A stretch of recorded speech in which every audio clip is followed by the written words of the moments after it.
too often, I think we underestimate the power of language and of our selection of words. And it's one of those things that a lot of us probably weren't taught to pay much attention to. And we learn to use phrases and to use words and without really thinking of the impacted message that they are sending and reinforcing in our thoughts, our understanding, our beliefs, etc. And so I wanted to talk about this tonight because it's come up a couple of times throughout the last few days. And one of the ways that this was brought up to me was one of the groups I'm in on Facebook, but the question that they posed to people was, how have you become witness to your own language, and what made you stop and take notice of it?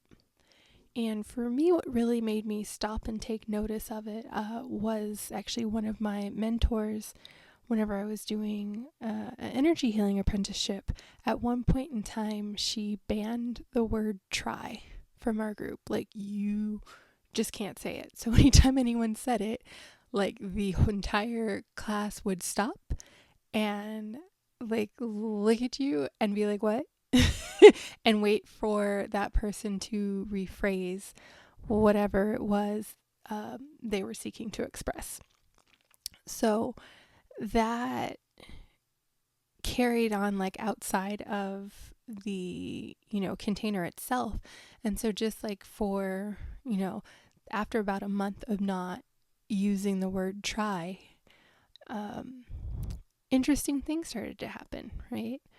So one of those being more clarity about whether or not I actually wanted to do something, right? Because we do have a propensity, especially if you're in Western culture and you are a woman, because the tendency is to be socialized in a way that is to be people-pleasing, essentially. And for the sake of like not disappointing people, it's often easier to find less direct ways of trying to indicate no rather than just saying no. And one of them is, being try. So like if you get invited to some place and you don't really want to go, instead of just being like, no, you're like, oh, well, I'll try and see if I can make it, right? That's very common, typical thing. So it was stuff like that was also being eliminated when the word try was banned from my vocabulary. And then I wondered after a while, like, what other words could I remove and what magic would that create, right? Like, what space and what things would happen with that? And then after I continued that for a while, it became, well, what words can I add or maybe change a bit? And what results does that bring me, right? So some of the things, like, I am a person who does tend to use grand rising now and not good morning, because when you break it down and realize that your brain doesn't really understand the difference between, like, when we use the word morning, between like time of day and, hey, we're grieving because there's loss. Like, why the fuck would you wish good morning to someone? Now, don't get me wrong. Yes, mourning and grieving are processes, and they're very important, and they have their place, and there's a time for it, and we should do it. But like on a daily, when there is no loss perceived, right? Like when there's not really loss that's happening, why am I gonna wish you good morning? That doesn't make sense to me anymore. And now, granted, that was something I never really thought of at any point in time, until I started playing with words like this. But if it doesn't make sense and seems stupid, like, I'm really not likely to do it. Like, and that's not like oh, all this is stupid. To me, it does not make sense and it seems stupid to me. So I don't do it because why? But so it's things like that. And then I got more interested and actually started to learn that some some of the things that we think are universal in language aren't, right? They're absolutely not, because the concepts are built around the understanding that people have, right? And the experiences that people have. And so one of the reasons why words are so crucial, and I think it's a great practice to spend any amount of time paying attention to the words that we select, that we interact with, that we repeat, is because they're a great way to get a representation of our thoughts, right? Like a lot of times, unless you're used to meditating and used to doing these practices, you don't really see how your thoughts are necessarily leading to the life that you're living. But when we start to look at language, which is, the representation of thought form, of concept, you can see it more clearly, right? And you can play with it and kind of see, you can perceive the impacts a little bit more immediately, and you can tweak and play more often and with more flexibility than with thoughts, at least initially, right? Because again, if you're not used to selecting your thoughts and paying attention to your thoughts and cultivating the ones that actually are productive in serving you and moving you toward the direction you want to go, then it gets kind of mucky and you can't really picture it. So I like words for that purpose, because to me they're easier to start playing with and start seeing the impacts of. But one of the things that was really interesting to me when I started realizing that like some of these things and concepts aren't really universal, was this idea of like time, and then also this idea of how we relate or don't relate to the external world. And the examples of that are kind of these.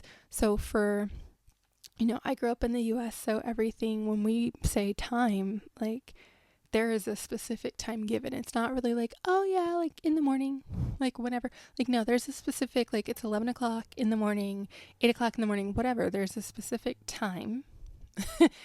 And it's set your watches, like be there at this time type of thing, right? And people get annoyed when you're late because that's a concept. But there are some cultures where, the time of the event is literally like morning, right? Night, evening, lunch, and it happens when everyone that's supposed to be there is there, right? Like that's the official start time. Like great, everyone's here, and now we rock and roll. And also around how we relate to the external world. So I grew up with referring to like sides of the body as right and left. And that perspective is very independent of any other aspect, right? Like it doesn't matter where I am. It's still my left hand. It's still my right hand. You can spin me around. You can change directions.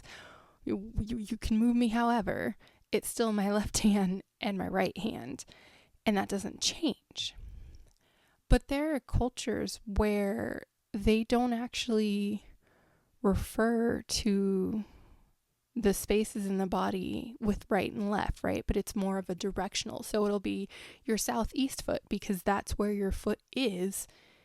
Like that's the direction that it's in that moment. And so if you switch positions, that will become a different reference point. So it may be your northwest foot if you turn around. And a lot of the times you see in cultures like that is it's a lot more of a relational culture, right?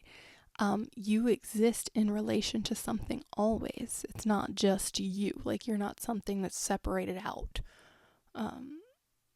randomly. So when we start to look at words and look at ways of transforming our lives, words can be a really simple way to begin to see some of the thought patterns you may have, some of the feelings you may have towards yourself, towards others, towards ideas, etc., if you start to look at it. So if you're kind of constantly using words that are putting yourself down and negative, right? Even if it is in a manner that's like joking, you're still reinforcing that thought, right? Like your brain is still getting that message. That message is still being received. But it can indicate like, oh, like maybe I don't have the best relationship with myself, right? And you can start to look at that. So one of the things, if you are going to experiment with words and transforming like how you think and how your life operates and moves, is in the beginning you may need to enlist help, right? And I say that because when we first started looking for words, unless it's a little bit easier if it's a specific word, so we can catch that a little bit more easily. Even then though, sometimes we're just so habituated to something that it doesn't fully process, right? So enlisting help by letting the people who you speak to often know, like, hey, I'm eliminating this from my vocabulary. I'm working on it. And if you hear me say it, like, please call it out. Also, being okay with rephrasing in the moment, right? So as you move past that stage of initial, like, I need this flagged for me because I don't fully notice it yet, you'll get better at noticing it and kind of stopping in the middle and being like, ooh, nope, that almost came out. Like, we're not going to say it that way. Or sometimes it may actually fully come out and you're like, oh crap, that's not the best way. I could have phrased that better, whatever. So if it comes out anyway, I am a huge fan of cancel clear, which I learned from Robin Rivera, and that has morphed into cancel clear delete, because I had another practitioner that I came across that, like, her thing was delete, and I particularly like threes and like things in triplicate, so cancel clear delete is now my thing. Do what you will with that. So that's if it already comes out, but sometimes you'll literally stop yourself in the moment and be like, let's change that up. And so learning to catch yourself and rephrase in the moment. And then also, if it does come out, so ask yourself about it, right? So one of my favorite things is like when the word should appears. And a lot of times at this point, I don't say it that much. I used to say it a lot more, I'll put it that way. And when it comes out now, I kind of always have this question in the back of my head. It's like, according to who? According to who? And sometimes it's an external source, in which case, like, we can completely disregard that because maybe we should not, whatever follows, right? Because it may not be true for us. It may be something that we are just kind of trained on and autopiloting. Now, sometimes that should is more like higher self, because I'm called to, like, there's this feeling, there's a sensation, etc. But it's something more, it's a more internal dynamic that's causing that. In which case, great, go ahead, proceed, right? And that's not to say that sometimes the external shoulds you don't proceed with as well, but just being aware of where it's coming from and understanding some of the reasoning behind it, and then making that choice from there.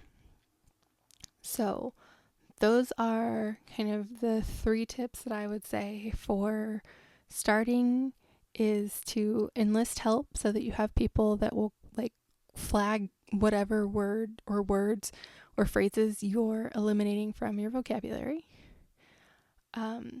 Be willing to rephrase in the moment. If it does slip out, cancel, clear, delete, and rephrase.